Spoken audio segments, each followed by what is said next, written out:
Ladles and jelly spoons, welcome back to Badgerworks. Today, this. Yeah, this is, well, for those of you who saw the MesserSpit video I did a little while ago, unsurprisingly there were lots of comments saying, are you going to take the bits of the remaining aircraft and put them together? And I kind of hadn't, but, you know, lots of people said about it, and it kind of got the old creative juices flowing, and I thought, you know what, why not? So this is going to be a quick and dirty build, because quite frankly I've got other things I need to do, but this is kind of like an itch I need to scratch and get this done. So yeah, we're going to make the SchmittFire. So let's get on with it.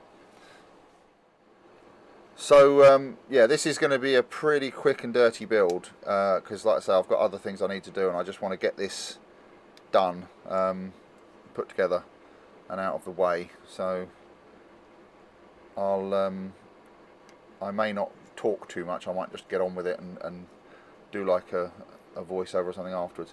But I'll get this cockpit put together, and then we'll go from there.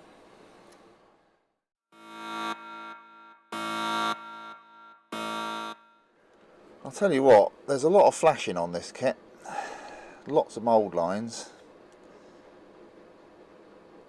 I mean, look, and this is supposed to be a starter kit. I know it's something that people moan about all the time, but it's just you know, some of these model manufacturers really need to get their act together. It's you know, this is supposed to be a starter kit. This is supposed to be something that you can just, you know, pick up for a couple of quid and, you know, put together in an afternoon for a bit of fun, or, you know, to give to someone. Like I say, this is apparently a gift set, so you're supposed to give this to someone. But it's like here, this bit here, which is where the gun sight goes, is completely filled up. And apparently, I just checked, and the tooling on this kit is from 2012, so it's not even that old. And it's just, yeah, I know I'm kind of ranting a bit here, but it's you know, it's not on. And it's not just, you know, you might say, well, it's just a cheap kit. Yeah, it is, but, you know, I've had the same problem with, you know, much more expensive models that have the same issues, and it's just, you know, it just makes me wonder whether actually anybody at these companies actually puts these things together after they've done it, or whether they just like, no, just chuck it in a box and sell it. But yeah,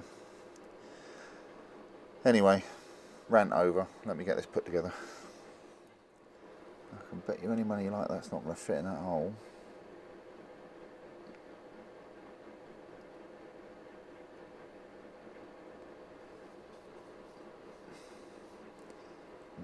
It does, but not very well.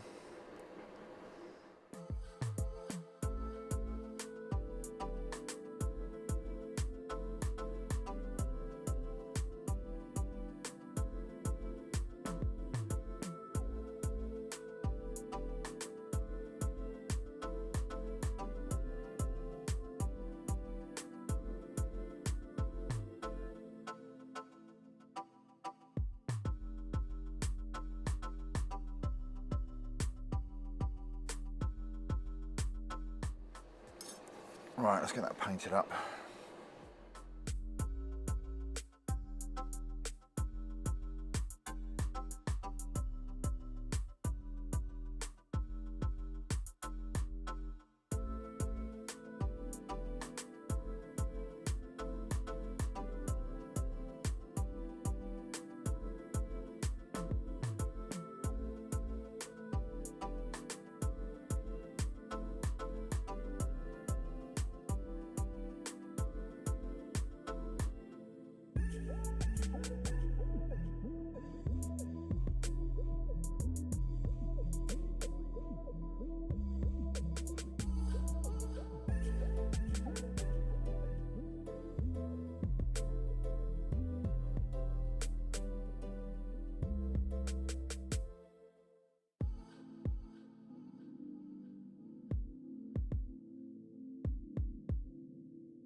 Right, so now I think we can start putting this fuselage together.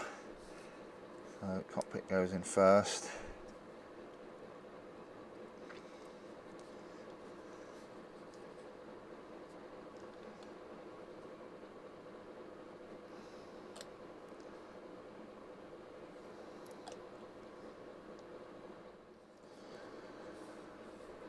Right. One thing I found with a lot of these starter sets is sometimes the ejector pin, the locating pin holes aren't quite big enough. So, or they have a bit of flashing in them. So what I do is I just take a drill and just make sure that they're cleaned out. And it quite often makes them go together a lot easier, especially the Spitfire I did the other day. There's a couple on that never seem to go together very well, so it's a good idea to do this just to make sure it all goes together okay. Right, let's see if we can get this together without too much oops.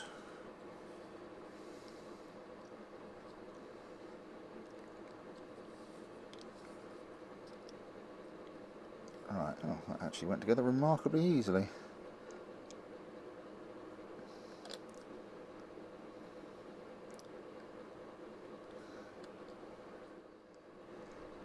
What I find the easiest way to do with these things is to start at one end and kind of work your way round rather than trying to glue it all in one go.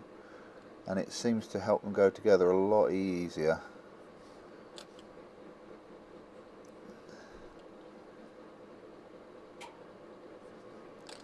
So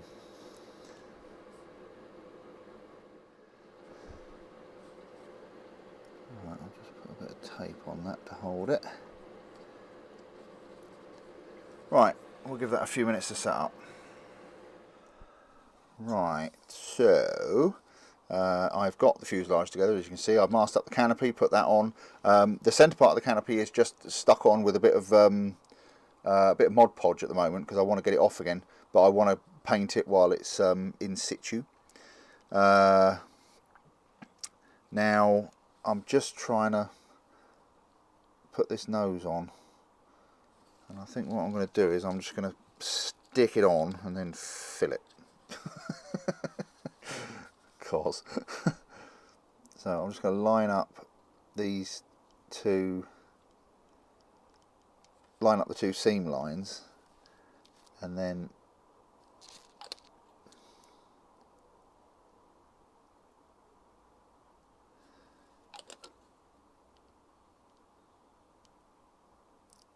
worry about getting it into the right place afterwards.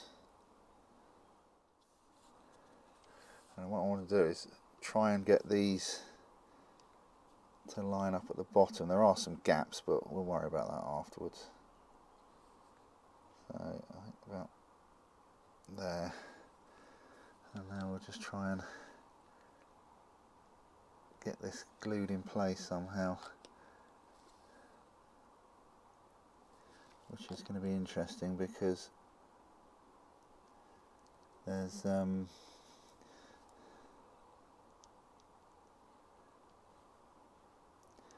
gaps. But yeah, that's oh, don't move, just stay where you are.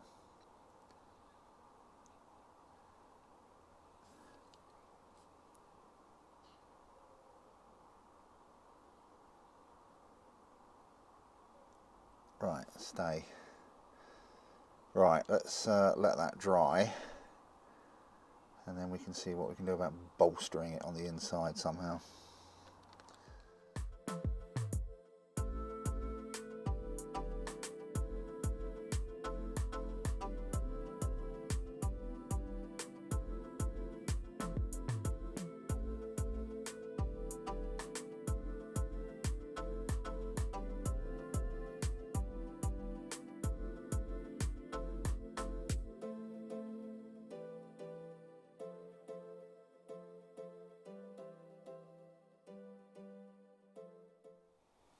Okay, so I have got the front on, as you can see, and what I've done is I've filled the gaps with some styrene strips, and I've just kind of tried to make it look vaguely aircraft-ish. But you know, there you go. What I'm going to do now is I'm going to start filling it. I'm going to use this Mr. Dissolve putty and one of these wonderful Chinese brushes that I got. I got them from Wish. I think I got 10 of them for £1, and they're not particularly good brushes, but they're great for this kind of thing. So yeah. So yes, let's put some of this on.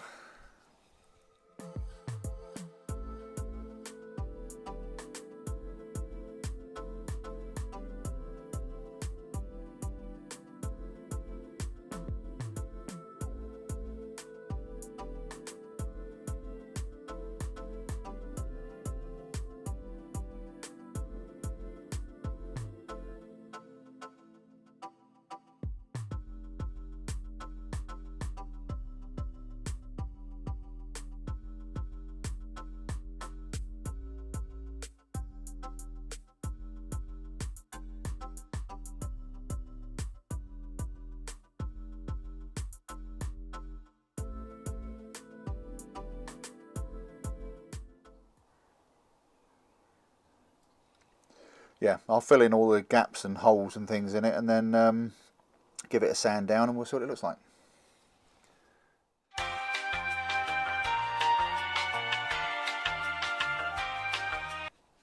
Oh, this model is rapidly becoming a nuisance. So, for some reason, some of the parts seem to be really fragile, like overly brittle. Like, for example, this stay, when I took it off the frame, just snapped in half, so that was fun. And I've just tried to take the antenna off the frame, and that snapped as well. So I'm just going to make a new one out of this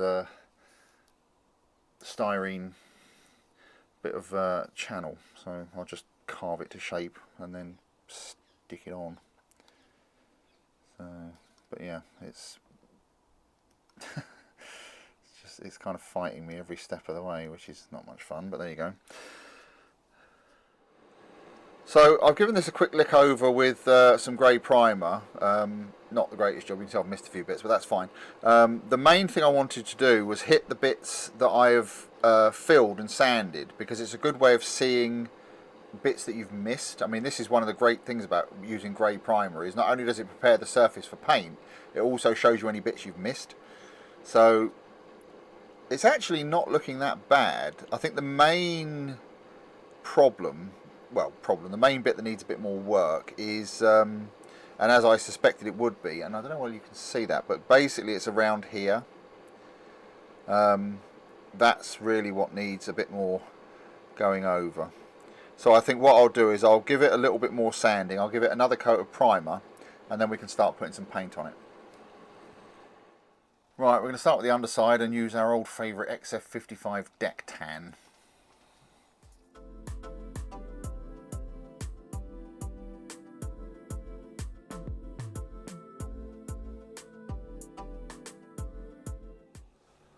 Right, so you can see I've got it all masked up here, and the next thing I'll do is give the whole top a coat of this XF52 flat earth. Stop laughing at the back.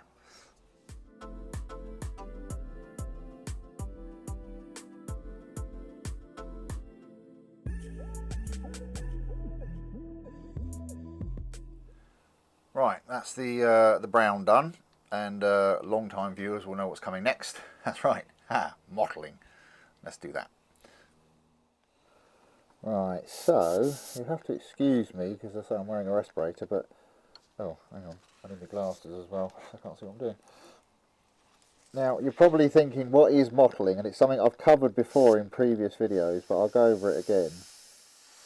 But basically, it's a process of highlighting each panel with a lighter colour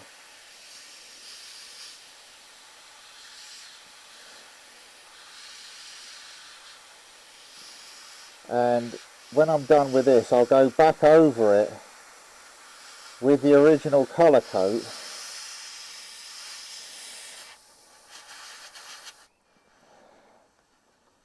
and basically blend all this in, and it just makes, so instead of just having this flat brown, it introduces some tonal variation and just makes it a little bit more interesting to look at.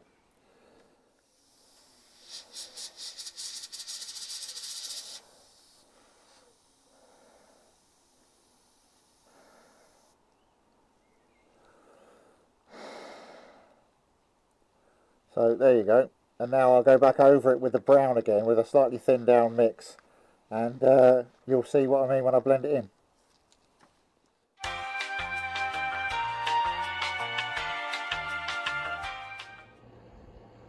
Right, there you go, you see. And hopefully you can see what I'm talking about. That's created some nice variants, so it's not just a flat brown, which is quite frankly a bit dull. So there you go. So what we're going to do now is I'm going to mask this up and then do the green over the top. So as I did on the MesserSpit, I'm going to use this MIG masking putty. And this is it's great stuff. It's if you saw the last video, then you'll know what I'm talking about. But it's basically like it's like silly putty. But what it does is it lets you can put this on to do your masking and your camouflage patterns without having to mess about with masking tape. I'll show you. Let me just get the box so I've got a vague reference. So, for example, I can just put some on there like that.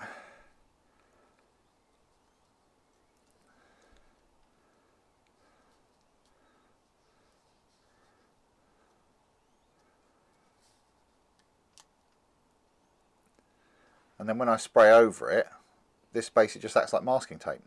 But let me mask it up and then spray it, and I'll show you what I mean. Right, so as you can see, I've put the masking putty on, and now I'm going to go over the whole thing again with this XF81 Dark Green 2.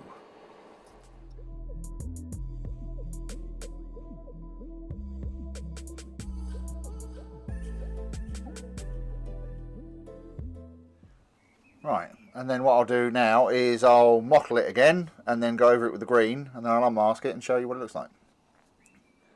Right, so this has all been painted now. So I just want to show you this stuff. I know I showed it to you in the MesserSpit video, but I'm going to show you it again. How easy this stuff comes off, it's great. And again, as I mentioned previously, you can use alternatives. There are other stuff like this that you can use.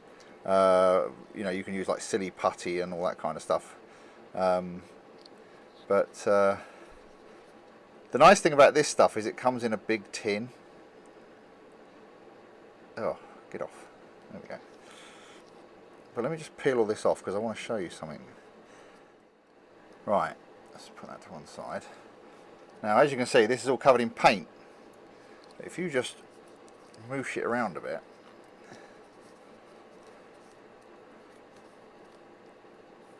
then the paint just disappears. See? Clever, ain't it? Anyway, I'll finish unmasking this and we'll have a look at it. Right, there we go. Doesn't look too bad, does it? But hopefully you can see again the what I was talking about with the mottling and the fact that it's added that kind of just a very slight variation to the colour, just to make it slightly less uniform. So the next thing I'm going to do is varnish it and then put the decals on. And to varnish it, I'm going to use this X22 clear. Right, decal time. I don't know what happened, but I put the decal sheet down for the Spitfire and I can't find the damn thing anywhere. I really have no idea where I put it. I put it right next to me so I know where it was, and I've gone to get it and I can't find it anywhere. Anyway, I have I got these. This is the decal. I don't know if you remember the Red 5 Tomahawk that I did a while ago, but this is the decal sheet from that. So I'm going to use these. So mainly we're going to be using the roundels. I wanted the side roundels, but I'm kind of tempted. I want to see if I can get the lettering on as well. I mean, I know this is for a specific aircraft, but you know, it doesn't matter. And I don't know if it will work, but I might see if I can get those on the tail as well. But I'm going to start with these and see. I'm just going to cut one out and see if it will fit. And if not, then I'll just cut the roundel out and use that. If not, I'll use the whole thing. So let's do that. Right, it looks like that will actually fit. So I'm going to put it on because I can. So let's see if we can get that on there. Right, got our Mr. Mark setter. Oh.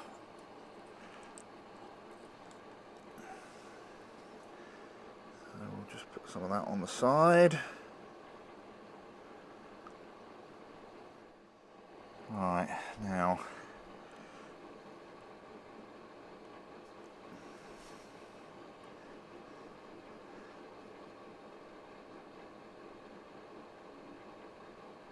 oh.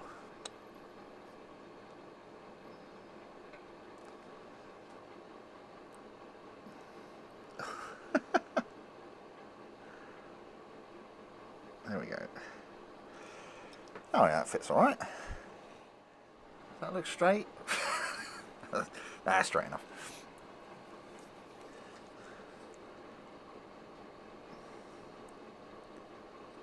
The one trouble with these starter kit decals is they're, especially these number, I mean they're easier to put on like this for sure as one piece, but they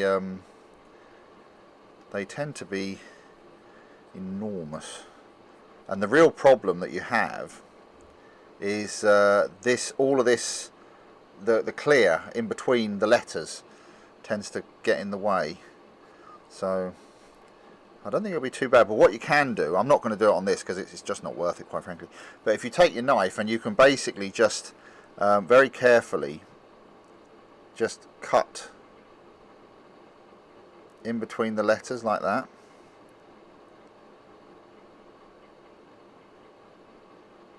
The trouble is this knife's a bit blunt. I should get a sharper blade on it if I'm going to do this.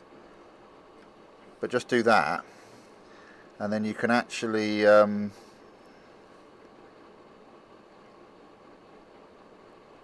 if it would actually cut all the way through.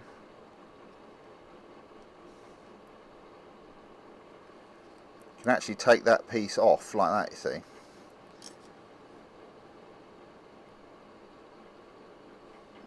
And it just helps get rid of that kind of any possibility of silvering in between. Just make sure that's stuck down properly. You know, like I say, if you take your time, you can actually go around and just remove all of it. I'm not going to bother in this case because I say it's really not worth it. But and also we're going to be putting some more finishes over the top of this. So, but yeah, that looks alright, doesn't it? So what I'll do is I'll put the rest of these the decals on, and then we'll come back and see what it looks like. Right, so that's got the decals on, top and bottom, and that looks pretty good. I'm quite pleased with that. I did manage to get those on the tail. It's not perfect fit, but I had to trim them a bit, but it's okay. And what I'm going to do now, before I seal everything up, is I'm going to do put a little bit of oil on it. Again, same as the MesserSpit, I'm not going to go mad with it. It's mainly just going to be just a little bit around the exhaust, just to give it a bit of dirt. So I'm using the same Crawford and Black oils as I did before, and basically I just put a little bit down the side like that, and then we take a brush. This is a makeup brush. You can get these cheap from the pound shop, and just basically blend it.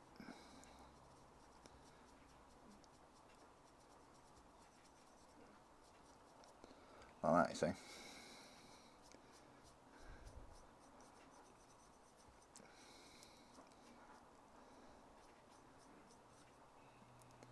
There you go, simple as that. So I'll do a bit more of that. Then I think we'll be getting close to finishing this. So what I'll do now after that is put the undercarriage on, put the prop on, sort the canopy out, give the whole thing a coat of matte varnish, and then I think we can wrap this up. And here is our finished article. I hadn't actually intended to build this, or certainly not for a while anyway. It was really from the prodding in the comments from the MesserSpit video that caused me to do this. So yeah, it was a fairly quick and dirty build, but I think a bit of fun. And so now we have a matched pair, the MesserSpit and the SchmittFire. So yeah, hopefully this has been a bit of an interesting diversion for you. If you fancy coming and join us on Facebook in the staff canteen, you'd be more than welcome. And as usual, I shall have a little attempt to entice you to come and support me on Patreon. So anyway, hopefully you've enjoyed these little videos, and I look forward to seeing you on the next one. Cheers. Bye.